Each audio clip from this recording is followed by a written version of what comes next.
អូនដកនេះគឺជាជ្រូករបស់មីងគាត់នៅខាងលវាអែមគាត់បានឲ្យស៊ីចំណី LG Feed 861និង168គឺជាចំណីកូនជ្រូកហើយ168គឺជាមេចំណីដែលគាត់លេងនឹងកន្ទក់ហើយជ្រូកនេះគឺជ្រូកដែលគាត់ល្មមនឹងលក់ហើយ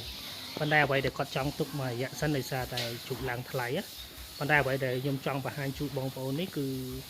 ជ្រូកវាមានការលូតលាស់ល្អហើយអ្វីដែលសំខាន់គាត់ចិញ្ចឹមនេះតែ4ខែកន្លះទេដូចបងប្អូនបានឃើញអញ្ចឹងគឺរូបរាងសម្បល់វាឬក៏សាច់វាគឺថ្លាហើយអ្វីដែលសំខាន់គឺការលូតលាស់នឹងតែម្ដងហើយទស្សនវិជ្ជាខាងក្រោយនោះគឺជាមេជ្រូករបស់គាត់ហើយអាខាងនោះគឺជាជ្រូកសាច់ហើយដល់អាខាងនោះគឺជាកូនជ្រូករបស់គាត់ដែលត្រូវឲ្យស៊ី861ហើយដូចបងប្អូនបានឃើញអញ្ចឹងបើសិនជាបងប្អូនចង់បានជ្រូកដែលមានផែនសាច់ល្អសាច់ស្ងួតមិនបែកខ្លាញ់ហើយចិញ្ចឹមទៅធំលឿន